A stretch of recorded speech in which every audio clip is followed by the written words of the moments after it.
قل هل يستوي الذين يعلمون والذين لا يعلمون انما يتذكر اولو الالباب۔ محترم عزیزو، اللہ رب العزت نے اسلام کے جو ارکان قائم کیے ہیں اس میں جیسے روزہ ہے، نماز ہے، حج ہے اور شہادتین ہیں، اسی طریقے سے ایک رکن زکوٰۃ ہے۔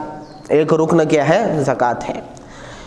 زکوٰۃ اللہ رب العزت نے مومن مردوں کے اور عورتوں کے مالداروں پر فرض کی ہے، اور یہ زکوٰۃ مالداروں سے لی جائیں گی اور غریب مومنوں اور مسلمانوں میں تقسیم کی جائیں گی۔ اصل میں اللہ رب العزت نے دنیا کا نظام یوں قائم کیا ہے، یہ قرآنی آسمانی فیصلہ ہے جس کو قرآن یوں بیان فرماتا ہے، نحن قسمنا بینہم معیشتہم، کہ ہم نے لوگوں میں ان کی معیشت کو تقسیم کیا ہے۔ اب کیسا تقسیم کیا ہے؟ تو دوسری جگہ قرآن کہتا ہے ان اللہ یبسط الرزق لمن یشاء ویقدر، کہ اللہ کسی کے لیے چاہتا ہے تو رزق کو کشادہ کر دیتا ہے اور کسی کے لیے چاہتا ہے تو تنگ کر لیتا ہے۔ کشادہ ایسا کرتا ہے کہ اس کی اپنی ضرورتوں سے زیادہ اتنا مال بھی اس کو دے دیتا ہے کہ اس کے پاس حساب رکھنے کا موقع نہیں ہوتا۔ وَيَقْدِرُ، اور بعض لوگوں کو جس کے لیے چاہتا ہے اس کو اتنی روزی تنگ کر دیتا ہے کہ اس کی واجب ضرورتیں بھی پوری نہیں ہو پاتی، اور یہ اللہ کا اپنا بنایا ہوا نظام ہے۔ اب سوال یہ پیدا ہوتا ہے کہ اللہ رب العزت نے آخر ایسا نظام کیوں بنایا؟ ایسا نظام کیوں بنایا؟ تو جواب اس کا یہ ہے، سب سے پہلا ایمان والا جواب تو یہ ہے بے وہ اللہ ہے، یہ مخلوق ہے، وہ بنانے والا ہے، خالق ہے، ساری دنیا اس کی بنی ہوئی ہے، تو اپنی مرضی کا مالک ہے، وہ جو چاہے وہ کرے۔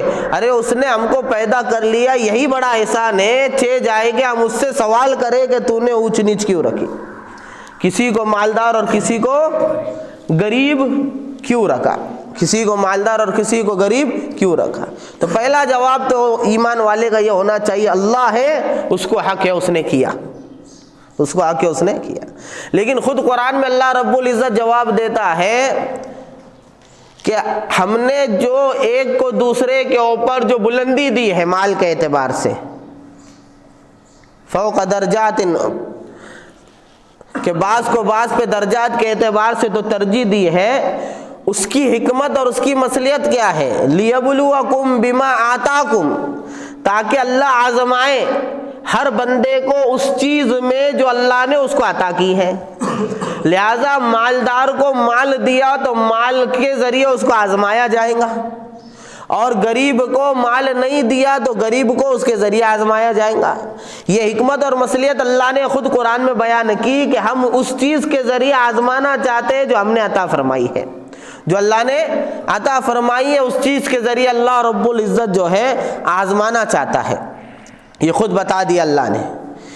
اور دوسری بات یہ ہے جو علماء کرام نے، مفسرین نے بیان کی ہے، وہ یہ کہ اللہ رب العزت نے یہ جو نظام اپنا بنایا ہے کہ کسی کو مال کے بلندی عطا فرمائی، کسی کو مال کی کمی عطا فرمائی، تو یہ اس لیے ہے کہ دنیا کا نظام چلتا رہے، ورنہ اگر اللہ رب العزت یکسانیت قائم کر دیتا، سب کو مال دے دیتا، سب کو مال دے دیتا، تو دنیا کا جو نظام چل رہا ہے کہ ایک کی ضرورت دوسرے سے پوری ہو رہی ہے، اور اسی کے پیش نظر ایک بندہ دوسرے کا احترام کرتا ہے، اس کی ضرورت کو محسوس کرتے ہوئے اس کے حکم کو پورا کرتا ہے، اور دوسرا بندہ پیسہ خرچ کر کے اپنا کام پورا کرتا ہے۔ اس لیے اللہ رب العزت نے مالداروں کو مال دیا تو کام کا اور وقت کا ان کے پاس اتنا تقاضا ہے کہ کام جو ان کے ذاتی ہوتے ہیں وہ کر نہیں پاتے ہیں، اور قابلیت ان کے اندر نہیں ہوتی ہے، یا کچھ کام ایسے ہوتے ہیں کہ جو چاہ کر بھی نہیں کر سکتے، تو اللہ رب العزت نے ایسے افراد پیدا کیے جن کے پاس مال نہیں، ان کو وہ ہنر دے دیا، تو مال والا ہنر کا تبادلہ کر لیتا ہے اپنا مال خرچ کر کے۔ اس طرح سے ساری دنیا کا نظام چل رہا، ورنہ بتاؤ اگر سب کروڑ پتی، لکھوں پتی، سب ہیرے اور جواہرات کے اندر رہنے والے ہوتے تو کیا ہوتا کہ دنیا میں فساد برپا ہو جاتا۔ خود قرآن میں اللہ رب العزت ارشاد فرماتے ہیں کہ اگر ہم سب کو رزق میں کشادگی دے دیتے، اگر اللہ رب العزت سب کو رزق میں کشادگی دے دیتا، لبغوا فی الارض، تو یہ زمین میں بغاوت کرتے۔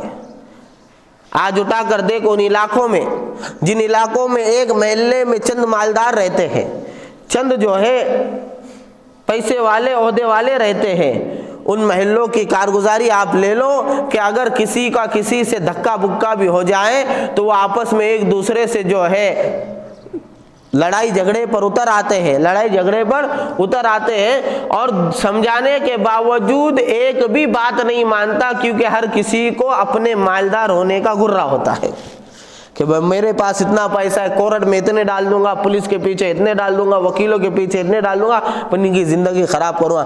دوسرا کہتا تو بھی آ جا میدان میں بھی بتاتا تیرے پاس کیا ہے اور میرے پاس کیا ہے۔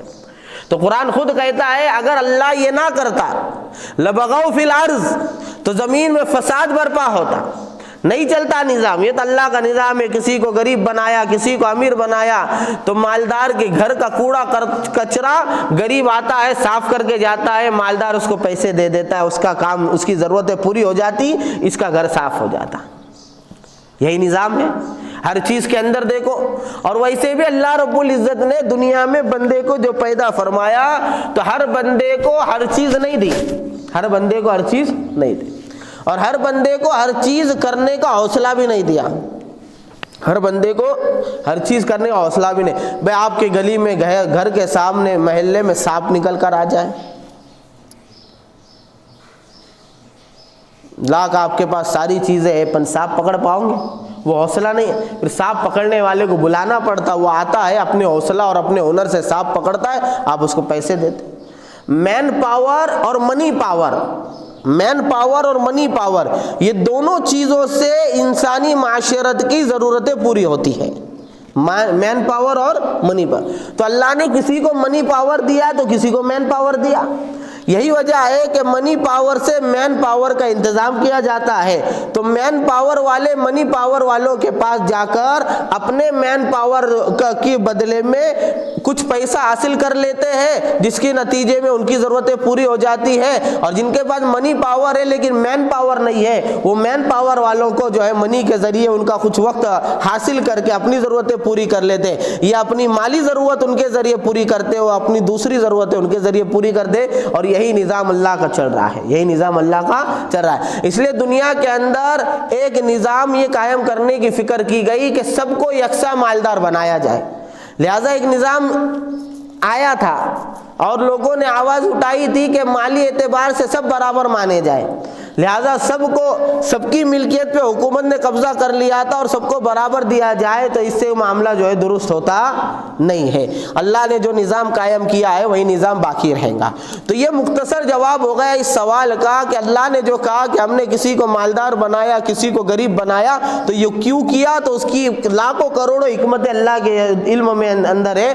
چند حکمتیں جو قرآن نے بیان کی اور جو علماء کے ذہنوں پہ اللہ نے کھولا، اس کو میں نے سامنے رکھ دیا، اس کو میں نے سامنے رکھ دیا۔ اس کے بغیر دنیا کا نظام نہیں چلے گا، ٹھیک ہے۔ پھر اللہ رب العزت نے ایسا بھی نہیں کیا کہ مقدر سے جن کی تقسیم میں مال کی کمی رکھی، مقدر سے جن کی تقسیم میں، جن کے حصے میں مال کی کمی رکھی، ان کو بے یار و مددگار نہیں چھوڑا اللہ نے۔ پھر کیا کیا؟ کیا کیا اللہ نے ہنر ایسے پیدا کیے اور ضرورتیں ایسی پیدا کی، ہنر ایسے پیدا کیے اور ضرورتیں ایسی پیدا کی کہ یہ مال نہیں ہے پر اپنے ہنر کے ذریعے اپنی ضرورت کا مال حاصل کر لیتا ہے، وہی نظام چلتا ہے۔ دوسرا پھر اللہ رب العزت نے شریعت میں اس کا خاص اہتمام یہ کیا کہ غریب کے مال کی کمی کی پورا کرنے کا نظام مالدار کے مال میں کر دیا۔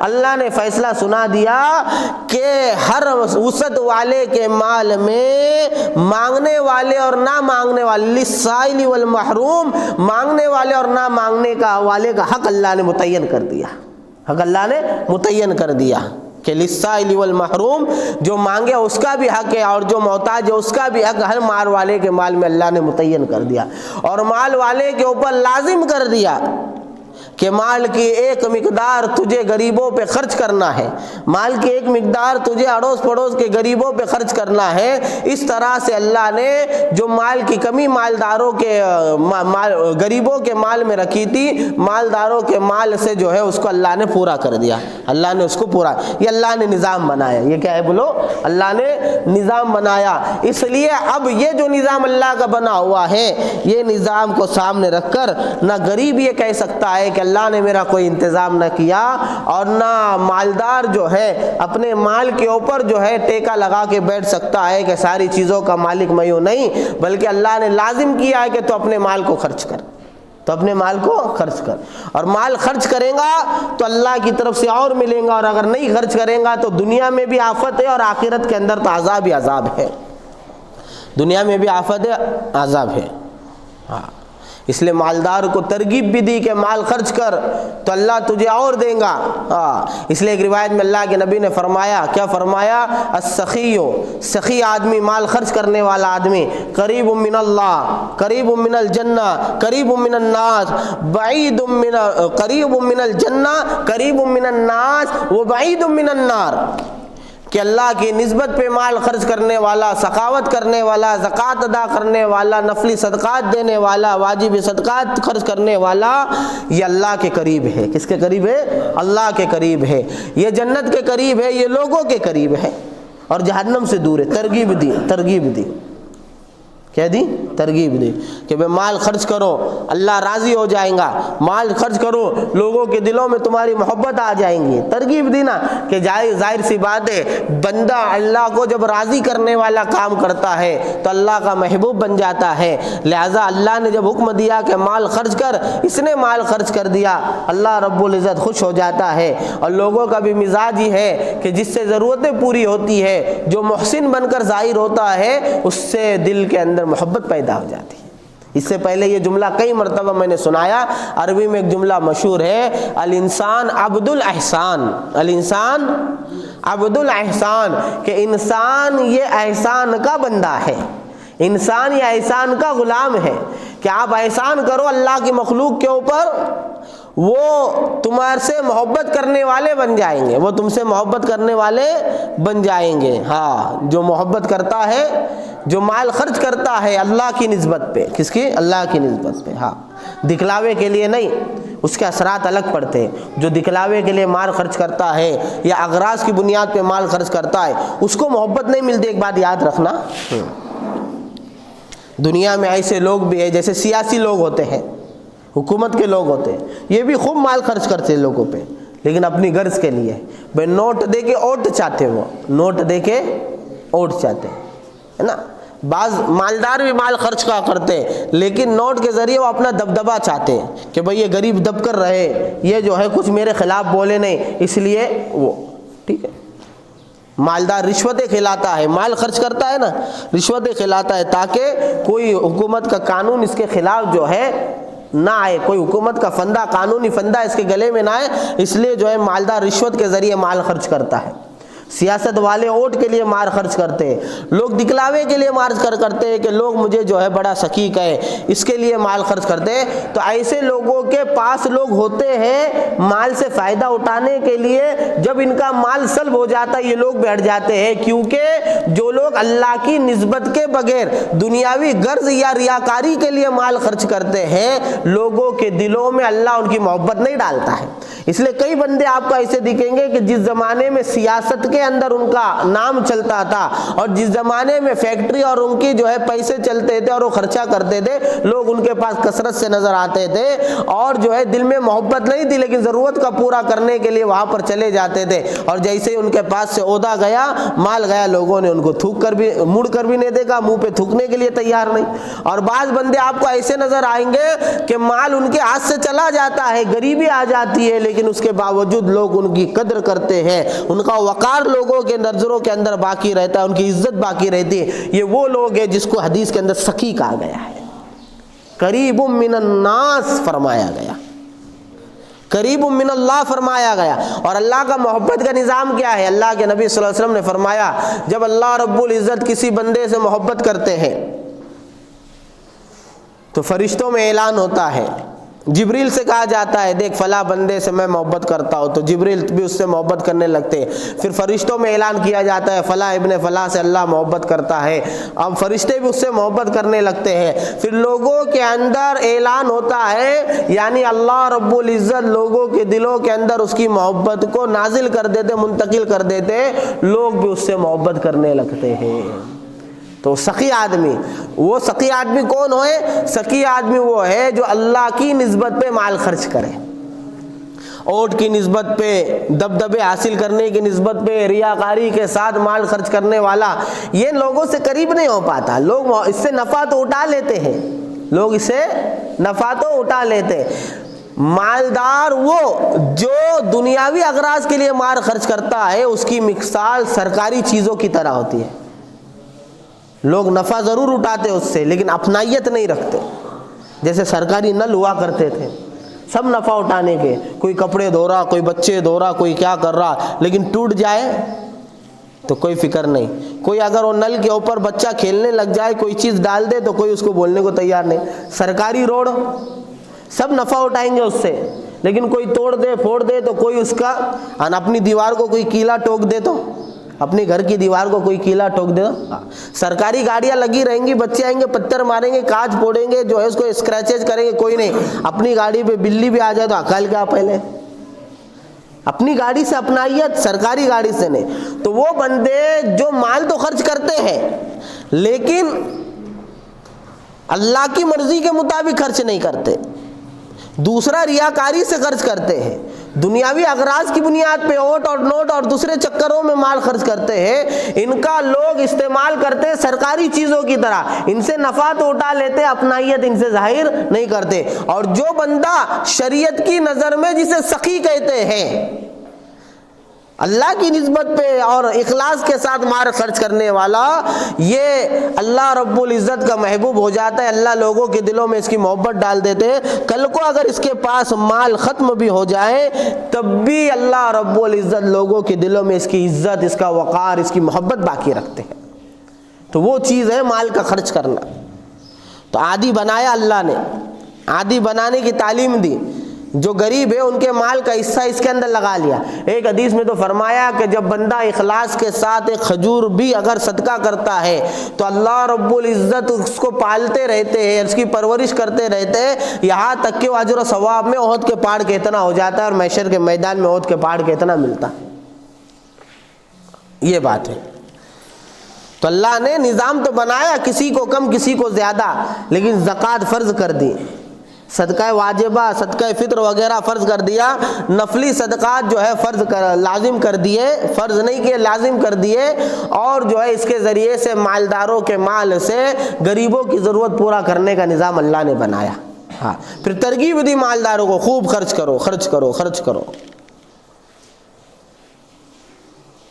دنیا اس بات کے اوپر برسوں سے محنت کر رہی ہے، حکومتیں دعویٰ کرتی ہے کہ ہم کو ووٹ دو، ہم کو اختیار دو حکومت کرنے کا، کیا کریں گے؟ ہم غریبی مٹائیں گے۔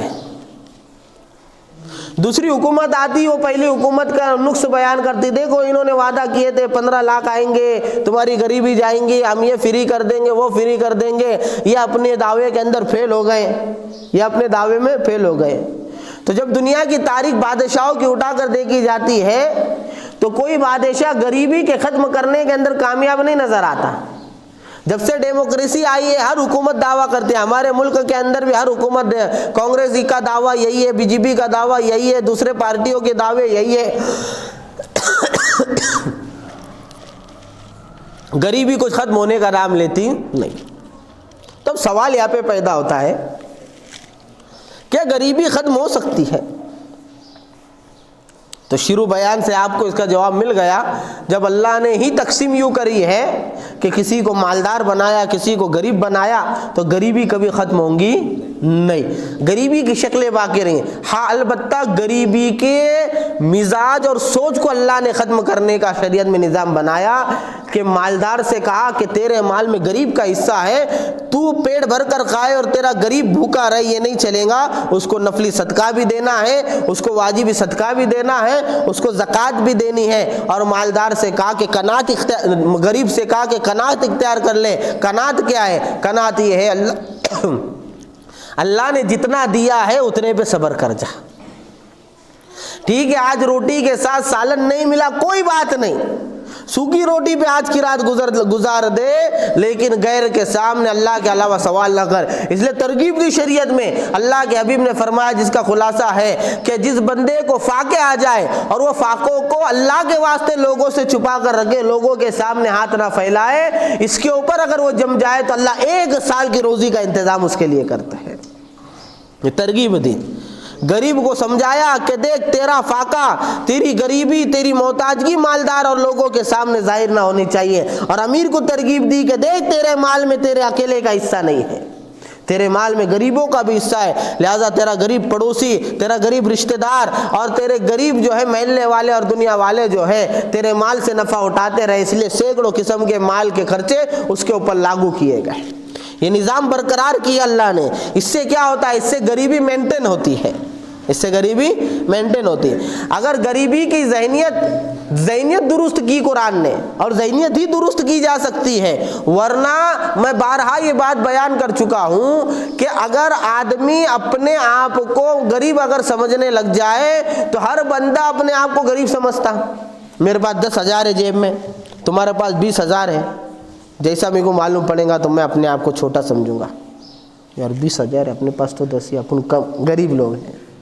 لکھ پتی کروڑ پتی کو دیکھ کر چھوٹا سمجھتا، کروڑ پتی 10 کروڑ والوں کو دیکھ کے، ارب پتی 10 ارب والوں کو دیکھ کے، یہاں تک کہ دنیا کا سب سے مالدار آدمی ہے وہ بھی اپنے آپ کو غریب سمجھتا کہ بھائی اس سے زیادہ مجھے ہونا ورنہ دوسرے مجھ سے آگے بڑھ جائیں گے۔ تو یہ احساس تو کبھی ختم ہوگا نہیں، لوگوں میں یہ احساس۔ اور یہ اللہ نے بتا دیا انسان کا مزاج، بنانے والا اللہ ہے، اللہ نے بتا دیا کہ ابن آدم کی عادت کیا ہے مال کو لے کر، مزاج کیا ہے اس کا مال کو لے کر۔ اگر اس کو سونے سے بھری ہوئی ایک وادی مل جائے، پورا جنگل، سونے سے بھری ہوئی پوری وادی، پورا جنگل سونے سے بھرا ہوا، کئی ٹنوں سے منوں سے سونا اگر مل جائے تو کیا کرے گا؟ یہ سکون سے بیٹھ جائے گا؟ آرام سے سوتا اور کھاتا رہے گا؟ نہیں، یہ فکر کرے گا کہ ایسی ایک وادی مجھے اور مل جائے۔ پھر اللہ کے نبی نے آگے فرمایا اس کا پیٹ تو قبر کی مٹی بھریں گی، اس کا پیٹ تو قبر کی۔ یہ مزاج ہے انسان کا۔ اسی مزاج پر بارڈر قائم کی اللہ نے، شریعت نے، کہ مالدار کو کہا کہ دیکھ اللہ نے جتنا دیا اس کو اللہ کی طرف منسوب کر، تیرا کوئی کمال نہیں، ورنہ عقل کی بنیاد پر، عہدوں کی بنیاد پر، ڈگریوں کی بنیاد پر اور جو ہے علاقوں کی بنیاد پر اگر مال کا فیصلہ ہوتا تو پھر کم عقل جو ہے بھوکے مر جاتے اور عقل مند کبھی فاقے سے دوچار نہ ہوتے۔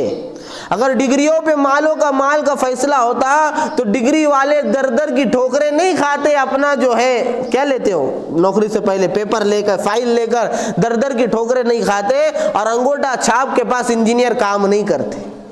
یہ نظام ہے اللہ کا۔ پیشوں میں اگر پیسہ ہوتا تو سونے والے جو ہے اپنے مینٹیننس کو جو ہے پورا نہ کرنے کی بنیاد پر گالے کو تالا نہ لگاتے اور چائے والے بنگلے نہ بناتے۔ تو نہ پیشوں میں پیسہ ہے، نہ عہدوں میں پیسہ ہے، نہ ڈگریوں میں پیسہ ہے، نہ علاقوں میں پیسہ ہے۔ کئی لوگ وہ ہیں جو باہر ملک جاتے ہیں پیسہ کمانے کے لیے اور اس کا پڑوسی، اس کا دوست یہاں رہ کے عافیت سے اتنا پیسہ بنا لیتا ہے کہ 20 سال کے بعد جب سعودی سے، قطر سے، امریکہ سے واپس آتا ہے تو پتہ چلتا ہے گلی میں جس کو کالو بولتے تھے اس کے 4 بنگلے کھڑے ہیں، اس کے 4 بنگلے کھڑے ہیں۔ تو اگر علاقوں میں پیسہ ہوتا تو پھر یہ سنگم نیر والا کبھی کروڑ پتی نہیں بن پاتا، امریکہ والا، سعودی والا، ڈالر والا اور ریال والا یہ کروڑ پتی بن جاتا، لیکن ایسا نہیں ہے۔ نہ علاقے میں پیسہ ہے، نہ پیشے میں پیسہ ہے، نہ ڈگری میں پیسہ ہے، نہ خاندان میں پیسہ ہے۔ کئی خاندان ایسے اوپر سے کروڑ پتی آتے ہیں بعد میں روڈ پر آ جاتے. کئی لوگ ایسے ہوتے ہیں کہ دادا غریب, انہیں کیا ایک نے جوک لکھا, بولے ہم خاندانی غریب ہے. بولے کیسے غریب ہے؟ میرا باپ غریب, میرا دادا غریب, پردادا غریب, لکڑ دادا غریب, سکڑ دادا غریب. ایسا نہیں بولے نا کہ دادا غریب تھا پھر باپ امیر ہو گیا اور پھر نہیں. تسلسل کے ساتھ غریبی ہمارے سلسلے میں چل رہے. جیسے خاندانی غریب رہتے کوئی, اللہ پوتے کو اتنا دے دیتا ہے کہ باپ دادوں نے کبھی سوچا نہیں اتنا دے دیتا ہے. تو یہ نظام ہے اللہ کا, یہ کس کا نظام؟ تو مالدار کو بتایا کہ جو ملا ہے اس کو اللہ کی طرف منسوب کر, اور یہ جان رکھ کہ تیرے مال میں غریبوں کا حصہ ہے, اور غریب کو قناعت سکھائی. اور اس مسئلے کا حل شریعت نے بتایا کہ غریبی شکل کے اعتبار سے ختم نہیں ہوں گی, غریبی کا احساس ختم کر لو. آج دنیا کے اندر جتنے بھی سوشل ورک کام کر رہے ہیں اور جتنے بھی اپنے آپ کو ہمدرد بتا رہے امت کے, جتنے بھی سیلیبریٹی ہیں, بڑے بڑے کرکٹرز ہیں, بڑے بڑے سیاسی لوگ ہیں, ان سب کی پوری بات یہاں پر آتی ہے, سامنے والے کو غریبی کا احساس دلاتے ہیں, 4 پیسہ خرچ کرتے ہیں اور سانوبھوتی لینے کی فکر کرتے ہیں. غریبی کا حل کسی کے پاس نہیں, اللہ نے نظام ہی ایسا بنایا. ہاں اسلام نے اس کا حل بتایا کہ شکلیں ختم نہیں ہوں گی, شکلیں تو ویسی ہی رہیں گی. کسی کی تجوری میں کروڑ روپیہ ہے تو کسی کے آٹے کے ڈبے میں آٹا بھی نہیں ہے.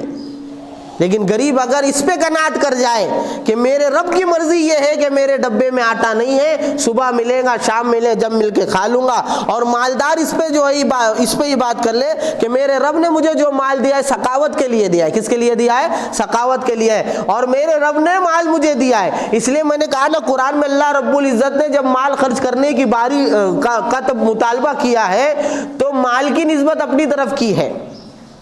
کیا؟ وَمِمَّا رَزَقْنَاهُمْ يُنْفِقُونَ, اور اللہ کے نیک بندے وہ یقیمون الصلاۃ جو نماز کو قائم کرتے ہیں.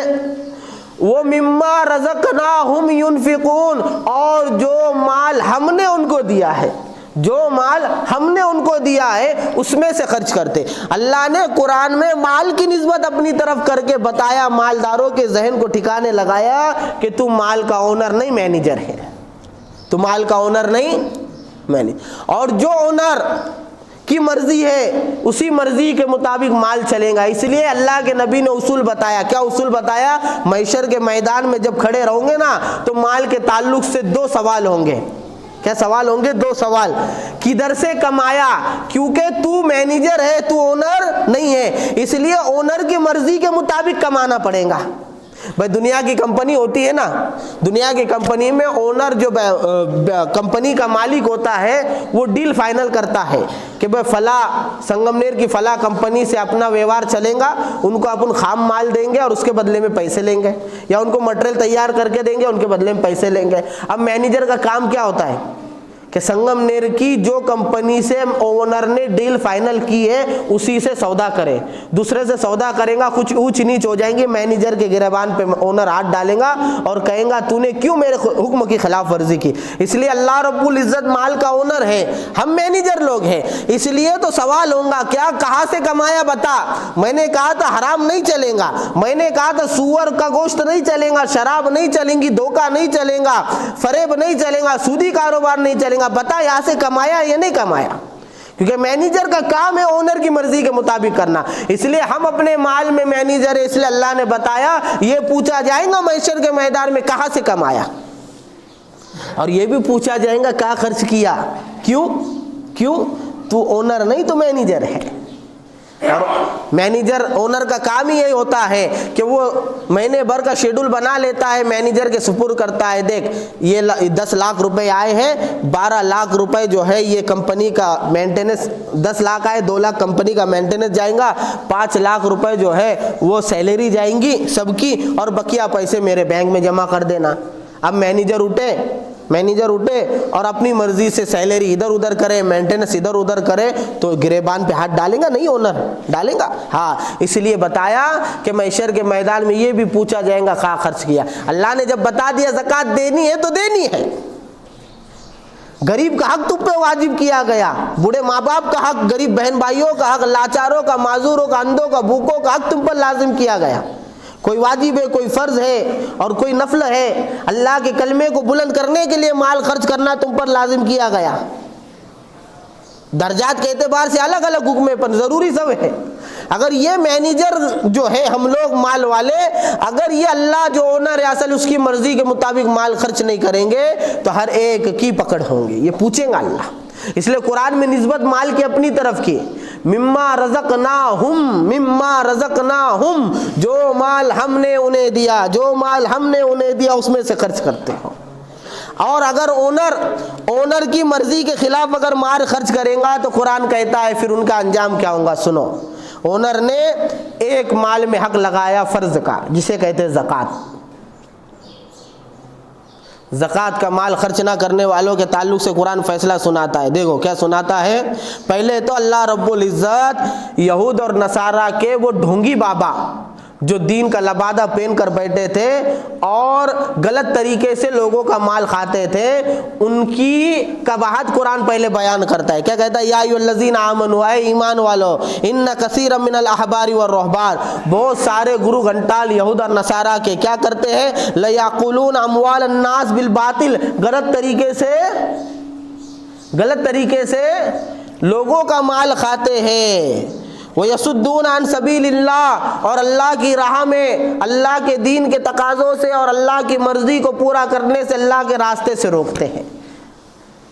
روکتے تھے نا ان کو کہ ختم نبوت کو نہ قبول کر لو، محمد عربی پر ایمان نہ لاؤ، کر دے۔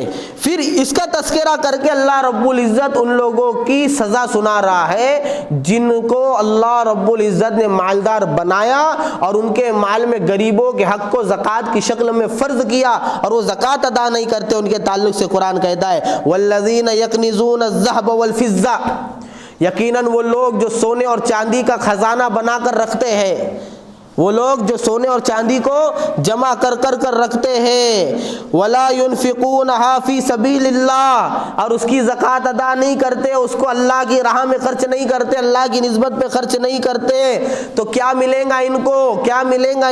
تو اللہ کے حبیب کو فرمایا گیا بشرہم بعذاب علیم، اے نبی جی آپ ان کو دردناک عذاب کی خوشخبری سنا دو کہ ایسے لوگ جو مال کی زکوٰۃ ادا نہیں کرتے، اللہ کی مرضی پہ خرچ نہیں کرتے، ان کو دردناک عذاب ہوگا، خوشخبری سنا دو۔ اب سوال پیدا ہوتا ہے، خوشخبری تو اچھی چیز کی ہوتی ہے نا، بجاؤ سنا دو اس کو خوشخبری کہ اس کے لیے ہم نے گھر کا انتظام کر دیا، خوشخبری سنا دو کہ تیرا بیٹا حافظ بن گیا، خوشخبری سنا دو کہ تیری ڈیل فائنل ہو گئی، یہ خوشخبری ہوتی ہے نعمت کے اوپر یا عذاب پہ خوشخبری؟ کیا مفسرین نے لکھا ہے کہ یہ استہزاء کرنے کے لیے، مذاق کرنے کے لیے، اور مذاق سے بھی تکلیف دی جاتی ہے۔ آدمی ایک دوسرے کی جب مذاق کرتا ہے اور اس کو ٹونڈ مارتا ہے، تانا دیتا ہے، تو دل میں تکلیف ہوتی ہے نا، دل میں کیا ہوتی ہے؟ تکلیف ہوتی ہے۔ ایک بندہ فجر میں نہیں آیا، دوسرا بندہ چار کے بیچ میں کہتا ہے کہ بھائی میرا بھائی تو تہجد کے اندر بیزی تھا، تو یہ تانا مارا اس نے، تو اس کو برا لگتا ہے، یار برا لگتا ہے نا اس کو، برا لگتا ہے۔ ہم کھیلتے کھیلتے بولتے نا کوئی بہت بول کھا رہا تو واہ سچن واہ، تو تانا مارتا آدمی، مذاق اڑاتا، تو مذاق اڑائی جاتی ہے تکلیف پہنچانے کے لیے، تکلیف پہنچانے کے لیے نا۔ ایک اندھا بچہ کلاس میں بہت ڈھڑ اگاچا ڈو رہتا، کچھ ہی نہیں آ رہا اس کو، تو اس کو بولتے یہ آئنسٹن ہے، یہ سائنسداں ہے، بولے ہاں فرابی یہ چیز اس نے یہ اس کا ایجاد کیا، آوشکار کیا، بولے اس نے میتھ کا آوشکار اس نے کیا اور بایولوجی کا آوشکار۔ کیوں کہتے طلبہ ایسا؟ مذاق کیوں اڑاتے؟ تکلیف پہنچانے نا، تکلیف پہنچانے۔ تو اللہ رب العزت زکوٰۃ نہ دینے والے کو عذاب تو دیں گا، لیکن استہزاء کر کے مذاق بھی اڑایا جائے گا۔ بشیر ان کو دردناک عذاب کی خوشخبری دے دو۔ مذاق اڑا رہا قرآن ان کا، معمولی چیز نہیں ہے۔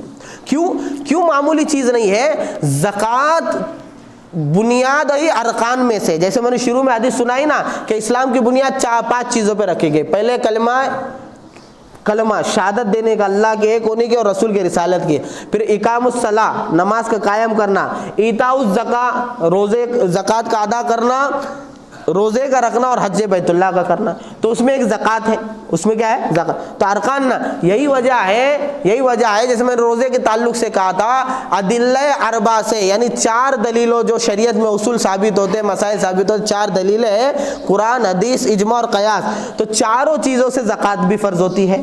قرآن سے تو خود یہ آیت ہے، اور اللہ رب العزت نے سینکڑوں آیتوں میں نماز کے ساتھ زکوٰۃ کا ذکر کا، اقام الصلاۃ وآتوا الزکاۃ، اقیم الصلاۃ وآتوا الزکاۃ، زکوٰۃ کو ادا کرو، زکوٰۃ کو ادا کرو.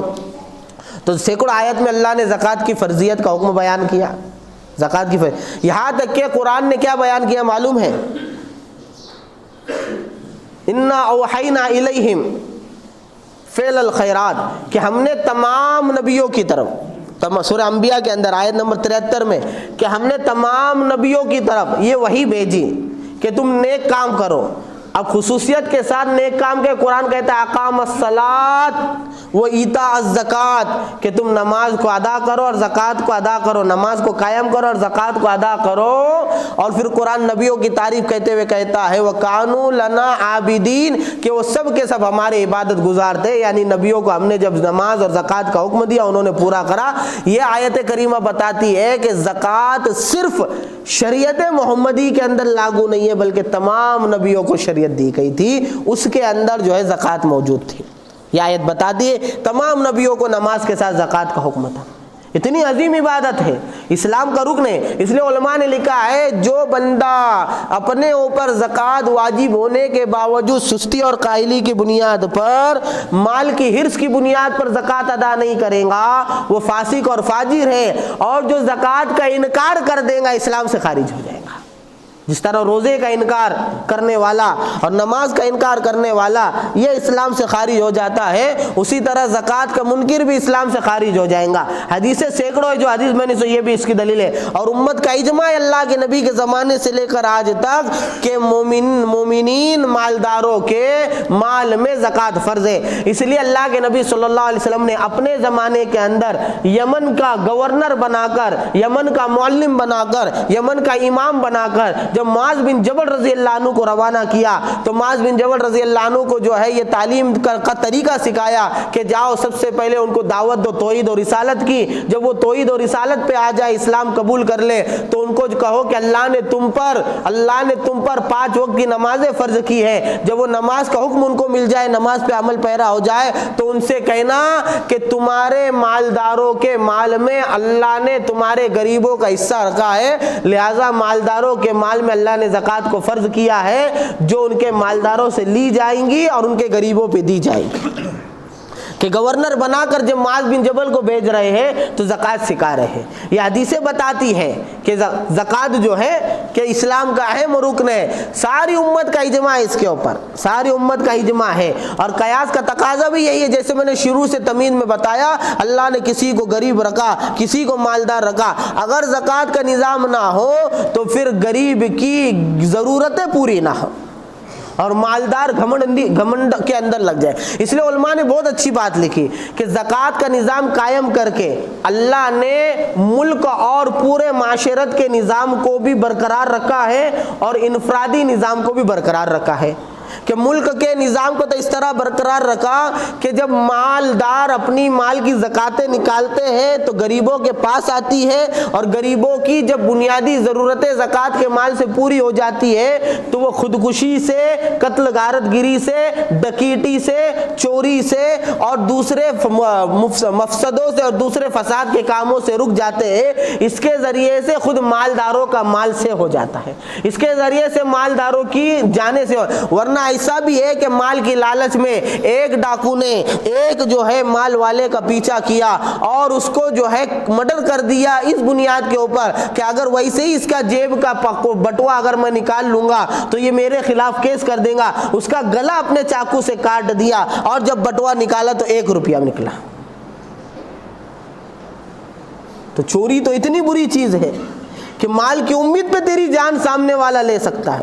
اللہ نے معاشرے اور ملک کے نظام کو جو ہے برقرار رکھنے کے لیے زکوٰۃ دے دی کہ جب مالدار پوری زکوٰۃ ادا کرتا رہے گا اور غریب قناعت کے ساتھ جو ہے اس کے اوپر رہے گا تو اس کے ذریعے سے معاشرے کی جو ہے خون ریزی، چوری ڈکیٹی ختم ہو جائیں گی، امن و امان کا ماحول قائم ہوگا. ایک